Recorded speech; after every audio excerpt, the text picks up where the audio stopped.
जय एससीटी वैदिक शेतकरी मित्र, प्रश्न तुमचे उत्तर आमचे या सत्रामध्ये स्वागत आहे। आपले एससीटी वैदिकचे हुशिराम एखंडे यांची शरद किंग डाळिंबाची बाग आहे जी आज यावर्षी दुसऱ्या वर्षाला आहे। तिचे सेटिंगचा व्हिडिओ बघून प्रशांत शिंदे यांनी एक कमेंट्स केलेली आहे की सर तुमची टेक्नॉलॉजी चांगली आहे पण लिमिट मध्ये फेका। प्रशांत सारखा विचार करणाऱ्या शेतकऱ्यांना तरुणांना मला हे सांगायचं आहे की आपण ज्या गावाला गेलेलो नाही त्या गावाबद्दल जर कुणी बोलत असेल तर आपण त्या गावाला गेल्यानंतरच त्याविषयी आपण मत मांडलं पाहिजे। पण जर अगोदरच मत मांडलं तर आपण मूर्खात निघतो। पहिली गोष्ट म्हणजे एससीटी वैदिक हे जे गाव आहे हे काय आहे आणि याची ताकद काय आहे हे आपण कधी अनुभवलेली नाही। जरी अनुभवलेली असेल तर तुम्ही अर्धवटच अनुभवलेली असणार आहे। कारण आज आमच्याकडे असं एक उदाहरण आहे, आम्ही जर फेकायला लागलो तर तुम्ही चक्कर येऊन पडाल, कारण तुम्हाला केमिकलची किंवा जैविक किंवा ऑर्गॅनिकची सवय लागलेली आहे ज्यामध्ये कुठल्याही प्रकारच्या उत्पन्नाची शाश्वती नाहीये। एससीटी वैदिक हे तंत्रज्ञान असं आहे की तिथे उत्पन्नाचे रेकॉर्ड हे रोज तुटतायत। तुम्हाला उदाहरण सांगायला मी आता असं सांगेल, अमोल गाडे देवळाली प्रवरा या ठिकाणी एक शेतकरी आहेत ज्यांनी मागच्या वर्षी 11व्या महिन्यामध्ये 950 झाडांची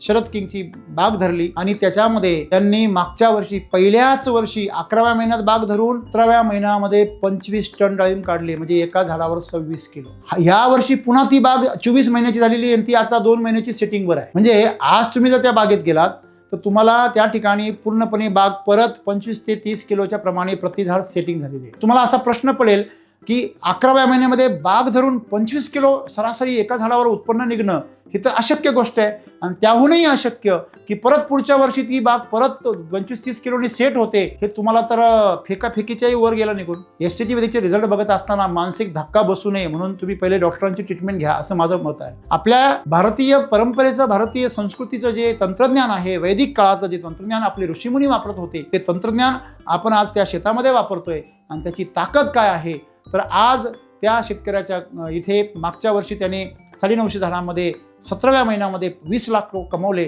या वर्षी ते 25 लाख रुपये कमवण्याच्या तयारीमध्ये आहे। प्रत्यक्ष आपण त्या शेतकऱ्याला भेट द्याल, त्याचे बाग बघाल, मागच्या वर्षीचाही तुम्ही त्याच्याकडे व्हिडिओ आहे, आत्ताचाही व्हिडिओ आहे, तुम्ही बघा। मग तुम्हाला तर ही तो गोष्ट तर अगदी भंपकगिरी वाटेल, परंतु याचं कारण आहे तुम्हाला आतापर्यंत आलेले अनुभव। तुम्ही केमिकल, जैविक, ऑर्गॅनिकच्या माध्यमातून जे अनुभव घेता आला त्या अनुभवामध्ये सगळे वाईट अनुभव आहेत किंवा त्रासदायक अनुभव आहेत किंवा काहीतरी लिमिटेड अनुभव आहे, तर त्यामुळे तुम्हाला असं वाटतंय अमोल गाड्यांच्या तुलनेत तर अगदी अर्ध पण नाहीये। म्हणजे आपण ह्याचा अभ्यास केला पाहिजे की जर अमोल गाड्यांचा व्हिडिओ जेव्हा येईल तेव्हा तर तुम्ही बेशुद्ध व्हाल रिझल्ट ऐकून, असं चालेल का? नाही। पण तुम्ही काय केलं पाहिजे प्रशांत भाऊ की तुम्ही सुद्धा शांतपणे, तुमचं नाव प्रशांत आहे तर शांतपणे तुम्ही याचा विचार केला पाहिजे की हे कसं शक्य झालं हे आम्हाला सांगा। हे विचारणं शहाणपणाचं आहे, त्याच्यावरती शेरेबाजी करण्यापेक्षा हे जर माझ्या बागेत घडलं तर माझी शेती कशी होईल आणि ते घडण्यासाठी मी काय केलं पाहिजे असे जिज्ञासूपूर्ण प्रश्न आपण विचारावे आणि आपण स्वतःचं कल्याण साधून घ्यावं असंच मी तुम्हाला सांगेल। धन्यवाद।